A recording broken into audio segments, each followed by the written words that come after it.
Ya, selamat datang di After Sound Review. Kali ini gue mau review salah satu barang yang baru datang. Lalu gue langsung coba dengerin dan gue tetap impress. Waktu dulu gue pernah nyobain barang ini di Beyond the Music dan impress di harganya bagus, suaranya bagus, build-nya bagus. Ini adalah Shozi Form 1.1 di mana harganya sekitar 1,1-1,2 jutaan kalau nggak salah sih.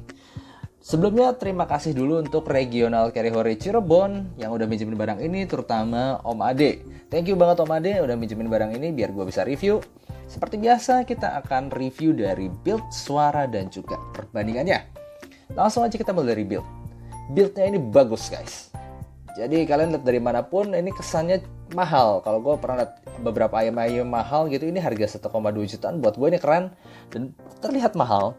Dia terbuat dari resin, berasa bagus. Lalu kelihatan nggak di sini tuh dia ada semacam kayak glitter gitu, ada tulisannya Shozi warna emas.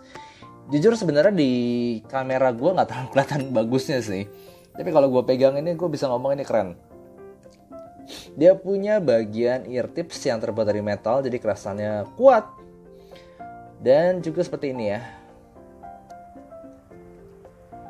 dia pakai kabel konektornya itu 0,78, terasa kokoh. Bagian atasnya ini single doang sih, bukan braided, sorry, single strand doang. Tapi ini ada seperti cover dari bahan kain ya, fabric begitu.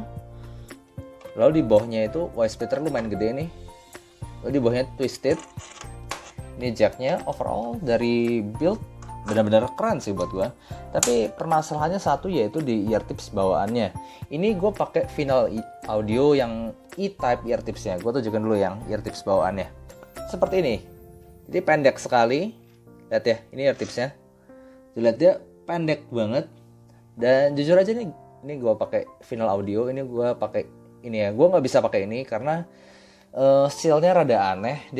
Dia tipis begini ear tipsnya dan rada gatel karena bagian ininya tuh kadang kena kuping dan itu gatel. Lalu gampang banget lepas. Ini gampang banget lepas. Lihat nggak? Ini gede. Bornya itu gede. Ini gampang lepas. Jadi dulu dari gue coba di sampel unitnya. Dan dulu gue langsung cari ear tips lain sih. Dan buat gue ini salah satu yang paling cocok, yaitu Final E ear tips. Dan gue bakal review pakai ear tips ini ya.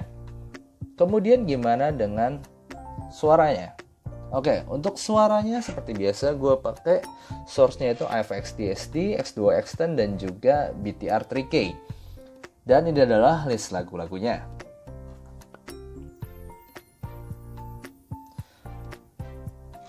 Sebenarnya ini ayam adalah ayam yang sangat mudah diderek ya. Jadi mau pakai HP, mau ke apa tuh gampang banget diangkatnya. Dia nggak perlu amplifier apapun, gampang sekali. Dan suaranya ini fun tipe V-shape. Jadi please jangan ngomong V-shape itu tipe yang pasti vokalnya mundur, bassnya naik, treble-nya naik. Nggak di situ ya, bukan gitu yang gue ngomong. Kebanyakan V-shape itu justru naik di upper mid-nya. Memang bassnya gebuk lalu naik di upper mid, jadi vokalnya cukup maju terutama cewek. Dan ini adalah tipikal itu tapi cukup rapih di harganya. Kita mulai satu-satu aja. Dari bassnya itu tipe bass yang cukup gendut, gemuk, tapi bulat dan bisa deep. Jadi tonjokan bassnya itu mantep banget. Kalau gue dengerin lagu pop itu ceduk, itu mukul enak banget. Kayak contohnya lagu yang cukup terkenal ya sekarang di TikTok gitu, Somo Ride gitu. Itu kalau lu denger bagian refnya itu ceduk, pukulannya itu bisa bener-bener mantep.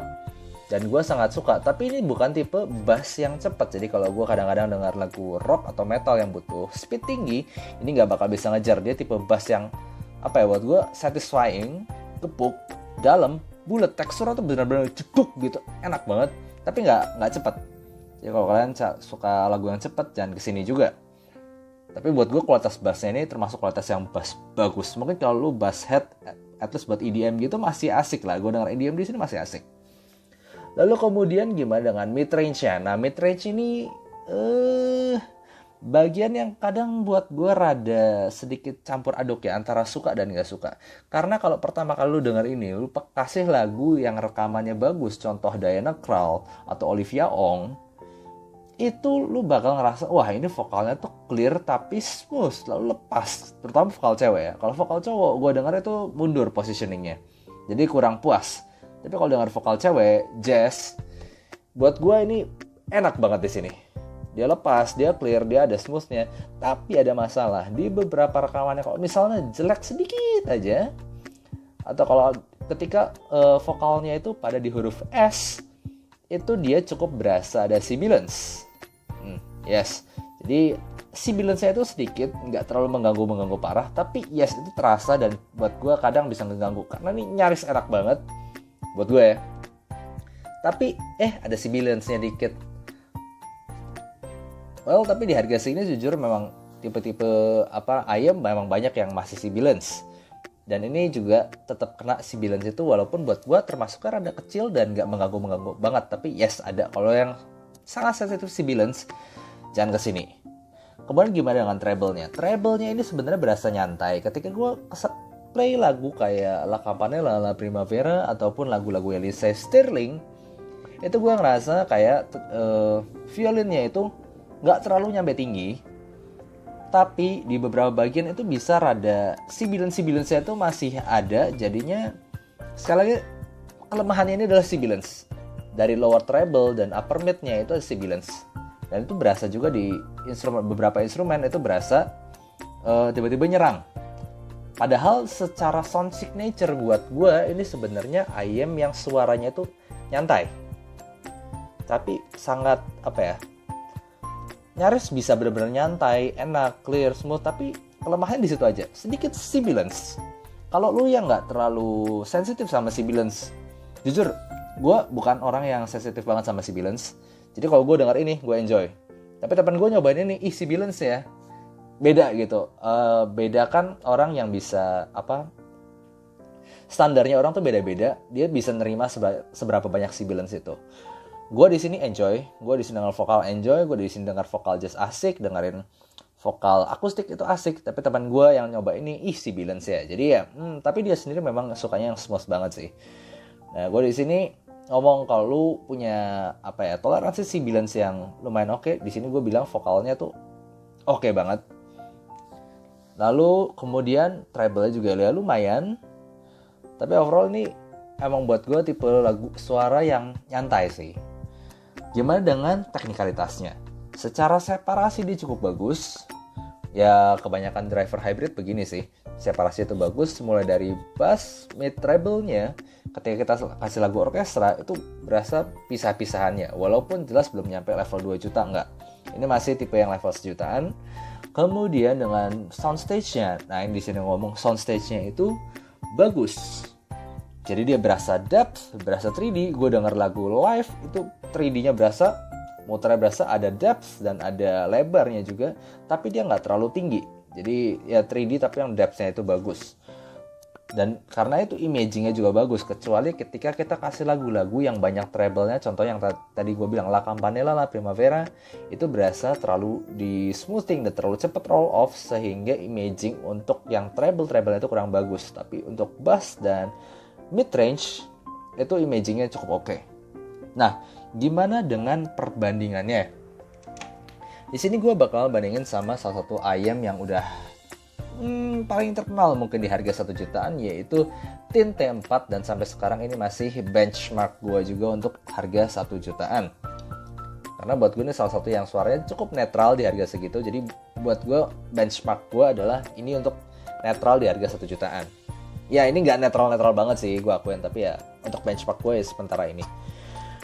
Jadi kalau misalnya Tin T4 itu berasa neutral to bright, di sini berasa sedikit warm karena vokalnya itu lebih nyantai. Lalu bassnya yang tebal bulat itu sebenarnya bikin nada-nada tuh berasa tebal. Jadi notnya thick, tapi dia ada sibilance di upper mid dan treble yang kadang-kadang bisa terlalu bright. Jadi ini rada mixed feeling ya. Di satu sisi dia notnya berasa tebel karena bassnya itu yang bulat, tapi ketika kita capek kasih lagu-lagu yang nggak terlalu bagus rekamannya, ini jadi berasa piercing gitu di bagian treble ataupun upper mid-nya. Kalau di sini dari semua itu berasa netral dan dia cukup shouty di vokalnya. Jadi di sini ada buat gue seperti gangguan yang berbeda Dimana di Tint T4 itu lebih berasa shouty, jadi tiba-tiba vokal tuh nyerang. Kalau di sini itu sibilance. Bedakan shouty sama sibilance. Itu hal yang berbeda. Jadi tiba-tiba nyerang di sini tapi ada nya itu sedikit di sini. Overall gue lebih suka mana? Buat gue dua-duanya bagus. Separasinya bagus. Soundstage-nya itu si Tint T4 ini berasa 2D aja. Di Shozy Form 1.1 ini dia berasa 3D. Jadi soundstage-nya buat gue bagusan di sini. Tapi kalau kita ngomong separasi, detail itu sebenarnya masih lebih bagus di Tint T4 sedikit. Tapi buat lu yang suka lagu nyantai, vokal, jazz, ini kalau lu cukup lumayan tahan sama sibilance yang sedikit itu, buat gue ini bagus banget sih. Shozy From 1 berasa lumayan tebal di bassnya. Kalau di sini tuh berasa netral, tipis, kurus, shouty. Ya gue sih suka. Tapi nggak tahu, gue yakin banyak orang yang nggak terlalu suka sama ini sih. Lalu gimana dengan buat gue masih juara price to performance di harganya ya, si Tint T2 Plus. Nah, Tint T2 Plus ini juga berasa V-shape, tapi di sini V-shape itu berasa tebel karena note bassnya yang tebel, gebuk, bulat itu di sini lebih berasa kurus. Walaupun gebukannya mirip dan depth-nya mirip, tapi di sini lebih berasa bulat, kencang, powerful gitu. Kalau di sini lebih berasa, jadi lebih berasa nyantai walaupun gebukannya itu tetap asik, punchy, deep-nya sama.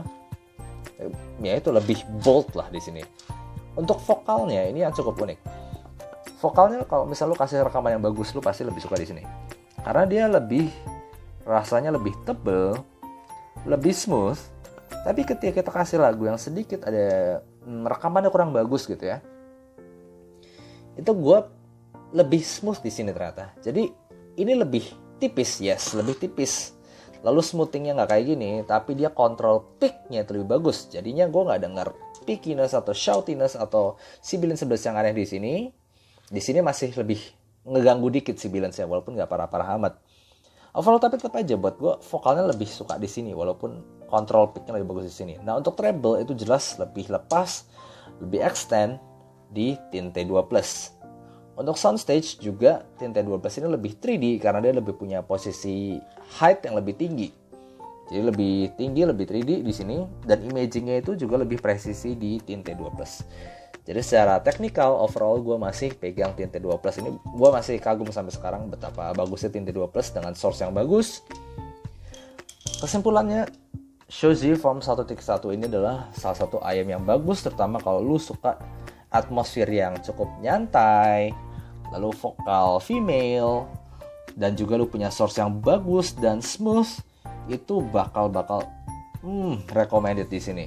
Asal jangan dikasih lagu rock atau dikasih lagu yang lagu yang terlalu energik dengan rekamannya jelek, itu enggak. Dia bakal bersinar di yang rekamannya bagus, lalu dikasih source yang juga smooth. Buat gue ini mantep banget, dan gue pernah coba itu dengan setup itu. Buat gue ini mantep banget di harganya untuk lu yang suka genre-genre tadi yang gue sebutin ya.